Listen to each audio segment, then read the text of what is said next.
Like क्या आपको पता है कि एसएससी सीजीएल का मामला क्या है, ये इम्तहान क्या है?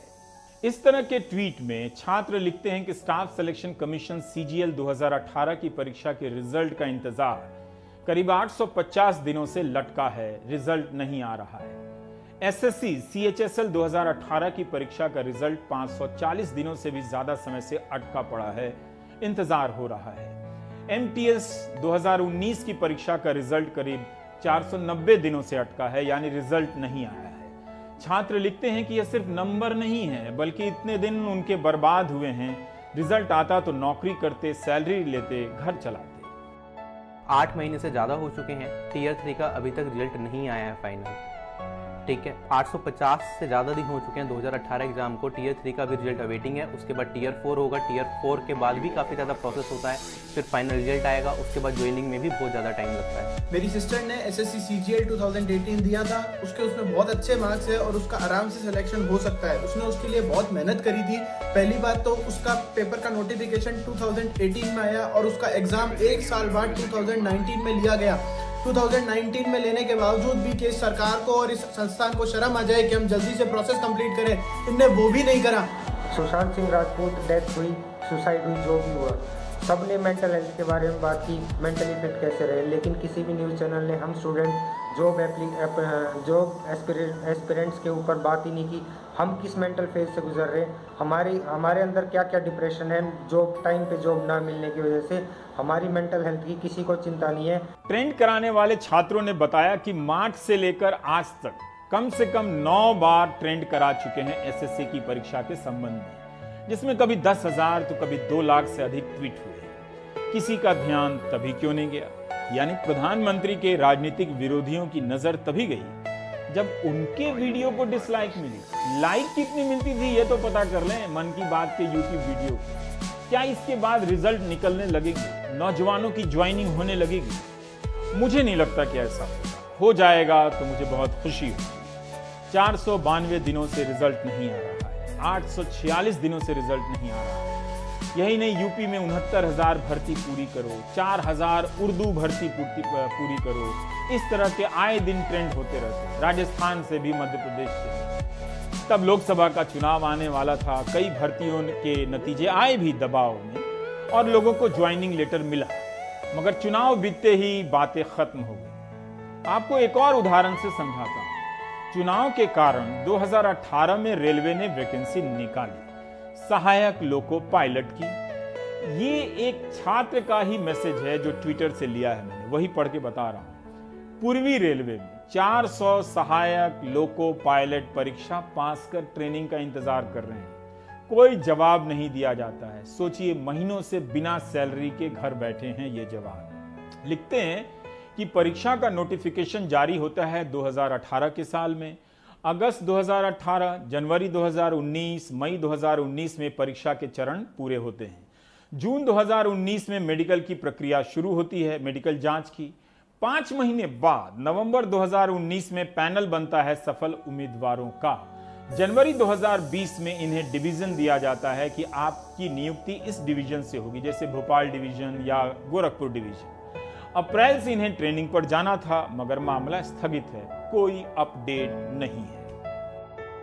राज्य सरकार तो वैकेंसी निकालती नहीं है, केंद्र सरकार भी हम लोगों के साथ अनियमितता कर रही है कि हम लोग 2018 में ग्रुप डी के एग्जाम पास करने के बावजूद भी हम लोगों को नौकरी नहीं मिला।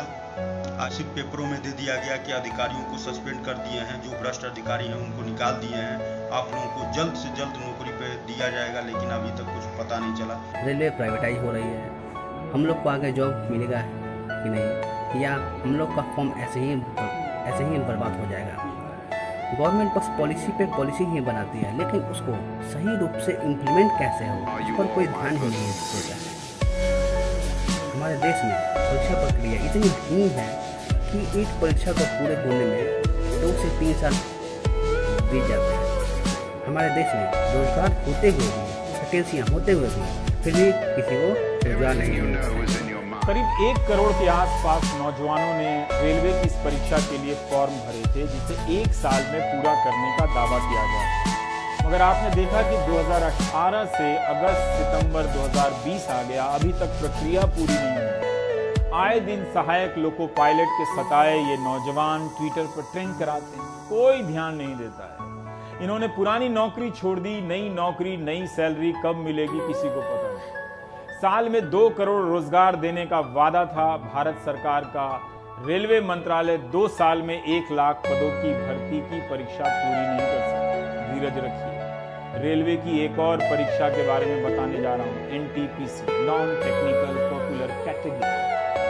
28 फरवरी 2019 को नोटिफिकेशन आया कि railway non technical popular category के लिए परीक्षा कराए। 35,000 वैकेंसी का ऐलान हुआ। 1 मार्च 2019 से लेकर 12 अप्रैल 2019 के बीच परीक्षा के फॉर्म भरने की प्रक्रिया चलती रही, जिसमें फॉर्म भरने से लेकर ऑनलाइन फीस जमा करना शामिल है। इस नोटिफिकेशन में लिखा था कि जून से सितंबर 2019 के बीच परीक्षा होगी। अगस्त सितंबर 2020 आ चुका है, परीक्षा नहीं हुई। इसके लिए क्यों नहीं आंदोलन हो रहा है? नीट और जेईई की तरह सरकार क्यों नहीं आगे बढ़कर कह रही है कि हम नौजवानों की NTPC की परीक्षा लेंगे, उन्हें ज्वाइनिंग लेटर पकड़ाएंगे, जबकि उन्होंने कई बार अपनी परीक्षा को लेकर ट्रेंड कराए। करोड़ों की संख्या में नौजवान कई साल से सताए जा रहे हैं। उनकी लोकतांत्रिक और नागरिक चेतना में बदलाव इतना ही आया है कि 1 या 3 लाख डिसलाइक करने की स्थिति में पहुंचे।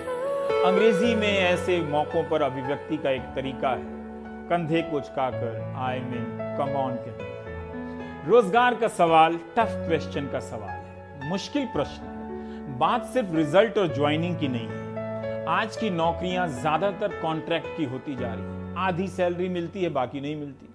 तरह तरह के शोषण हैं। क्या इसे लेकर कोई चेतना है? बिल्कुल नहीं है, ना राजनीतिक दलों में, ना जनता में। सिर्फ वही व्यक्ति या समूह मीडिया को खोजता है जिसकी ठेके की नौकरी चली जाती है। सांसदों विधायकों ने अपने लिए पेंशन का पुराना सिस्टम रख लिया, अच्छा किया। बाकी नौकरीशुदा लोगों के लिए पेंशन का पुराना सिस्टम खत्म कर दिया, बाजार को दे दिया। क्या वाकई आपको लगता है कि ये राजनीतिक मुद्दा बनेगा? I mean come on. 19 अगस्त को एक फैसला हुआ कि सरकारी नौकरियों की भर्ती परीक्षा के लिए नई रिक्रूटमेंट एजेंसी बनेगी। प्रधानमंत्री ने तुरंत ट्वीट किया, लेकिन रिजल्ट नहीं निकल रहा, परीक्षा नहीं हो रही है, ज्वाइनिंग नहीं हो रही है। उसके लाखों ट्वीट उनके हैंडल से टैग किए गए, मगर किसी मंत्री तक ने जवाब नहीं दिया। मगर जिस दिन जब नई भर्ती एजेंसी बनाने का फैसला हुआ तो कितने उत्साह से कई प्रकार के मंत्री उस फैसले को ट्वीट कर रहे थे। यानी एक बड़ी समस्या के ऊपर एक नई एजेंसी के ख्वाब की चादर डाल रहे थे ताकि ऊपर से सोफा या बिस्तर गंदा ना लगे। जबकि नई भर्ती एजेंसी में रेलवे और SSC की परीक्षाओं को भी शामिल किया गया था, मगर उनकी पुरानी परीक्षाओं की बात तक नहीं की गई। कई जिलों में परीक्षा केंद्र पहले से बने हैं, तभी तो नीट और जेईई की परीक्षा हो रही है। मगर पत्रकार से लेकर ट्विटर के अनुचरों को लगा कि कोई नई व्यवस्था बनने जा रही है। अगर ये परीक्षा केंद्र ना बने होते तो आज किसके दम पर ये नीट और जेईई की परीक्षाएं होती, आप इतना ही अंदाजा लगाएं। भारत में सरकारी भर्ती परीक्षाओं का हाल आप देखेंगे तो आपको ये बात समझ में आएगी। अगर आप चाहें तो एक परीक्षा का विज्ञापन निकालकर युवाओं को कई साल तक फंसा सकते हैं। वे इंतजार कर लेते हैं। कई राज्यों में लोग 8-8 साल से इंतजार कर रहे हैं। छात्र खुद से नहीं बोल पा रहे हैं। कम ही छात्र कैमरे पर आकर बोलने का साहस जुटा पाते हैं। समझा जा सकता है। उनके बदले गणित के एक शिक्षक ने वीडियो बयान जारी किया। आज ये भी चला कि कोचिंग में पढ़ाने वाले कई टीचर हम छात्रों के हित में बयान जारी कर रहे हैं। तो शिक्षकों से ही छात्रों की पीड़ा समझ लीजिए, कितना भी अच्छा है। जो NTPC RRB के एग्जाम में 2.5 करोड़ बच्चों से फॉर्म भरवा के 500 रुपए फीस वसूल के बोलते हैं कि 400 रुपए बाद में वापस करेंगे। कितना बढ़िया धंधा चल रहा है, कमाल का तरीका है साहब का रेवेन्यू वसूलने का, और सरकार का इस पे कोई ध्यान नहीं है। आज 1.5 से 2 साल होने वाले हैं NTPC और RRB में। एक बार ये कहते हैं हमें कोई एजेंसी नहीं मिल रही एग्जाम कराने के लिए, लेकिन हमारे देश की मीडिया इन सबको दिखाने का उसके पास कोई टाइम नहीं है। वो बस एक मुद्दा पकड़ लेंगे, उनको भी पता है सबको मजा आ रहा है, यही दिखाओ यही दिखाओ। मीडिया के सारे चैनल भी मिलके एक बार बोल देना 2-2 मिनट तो भी कुछ नहीं होने वाला, क्योंकि सरकार के कान पे मीडिया की बातों के जू नहीं रेंगती। सरकार और मीडिया एक हो चुकी है। 17 का एग्जाम 2021 आने को है, 4 साल में आप एक नौकरी की ज्वाइनिंग नहीं दे पा रहे। आप पूरे देश का चुनाव 1 महीने में खत्म करा देते हैं। छात्र परेशान, करोड़ों की संख्या। अच्छी बात है कि कोचिंग में पढ़ाने वाले शिक्षक उनके बदले बोल रहे हैं। बस इतना ध्यान रहे कि सारा अकाउंट ठीक होना चाहिए, वरना रिया चक्रवर्ती के घर पर जो ईडी की टीम है वो उनके कोचिंग इंस्टीट्यूट में ना पहुंच जाए। ऐसे ही सावधानी के लिए बोल रहा हूं। वैसे भी सारे बयान जारी करने वाले शिक्षक सावधान हैं इस बात को लेकर कि किसी राजनीतिक दल के साथ नहीं दिखना चाहिए। इस मुद्दे को लेकर कुछ राजनीतिक दलों ने प्रदर्शन किया है। कांग्रेस ने कई जगहों पर प्रदर्शन किए हैं, समाजवादी पार्टी ने भी प्रदर्शन किए हैं। मगर इन जागरूक शिक्षकों से पूछकर देखिए, क्या वे उन प्रदर्शनों में जाना चाहेंगे?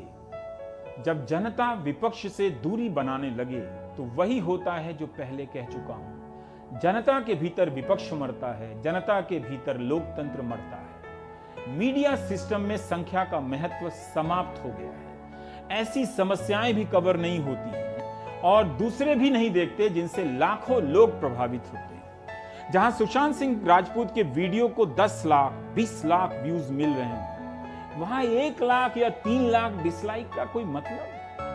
यही मतलब है कि नौजवान ट्विटर पर अपने आंदोलन को नए तरीके से जिंदा रखना चाहते हैं। वे असफल हो रहे हैं, मगर उन्होंने सोचना बंद नहीं किया। यानी इन 3 चैनलों में सिर्फ 3 दिनों के भीतर 482 वीडियो अपलोड हुए हैं, जिनमें से 377 वीडियो सुशांत सिंह राजपूत के कवरेज। आप चाहें या ना चाहें, लाइक करें या डिसलाइक करें, आपको देखना पड़ेगा सुशांत सिंह राजपूत का ही कवरेज। आप नहीं देखना चाहते तो उन्हें कौन सा आपका इंतजार है? रिमोट अब आपके हाथ में नहीं है, आपका रिमोट मीडिया के हाथ में है। तभी आपके लिए एक ही कंटेंट है हर जगह। 3 चैनलों पर एक मुद्दे पर 1000 के करीब वीडियो अगर 10 दिनों में लॉन्च किए जा रहे हैं और आपके मुद्दे पर 10 भी वीडियो नहीं है, अगर आप नहीं देखेंगे तो वो एंकर आपके घर में बाउंसर भेजने वाला है। सोफा सेट से लेकर क्रॉकरी तक तुड़वा देगा। उसे पता है कि कवरेज में कुछ नहीं है, आपसे ज्यादा वो जानता है, इसलिए वो कूदने लगा है ताकि लोग उसका कूदना देखें। कपार पीटने लगा है, मेज पीटने लगा है। प्रार्थना कीजिए कि उसे प्रधानमंत्री जल्दी एक और इंटरव्यू दे दें ताकि फिर से वो शांत होकर बैठ जाए और प्रधानमंत्री से ही पूछे कि सर आपने बताया नहीं कि आप नेक्स्ट क्वेश्चन क्या पूछें। गीता में कहा गया है कि क्रोध से विवेक मर जाता है, लेकिन क्रोध से रेटिंग आती है तो इसमें दोष गीता का नहीं है, मीडिया तंत्र का है।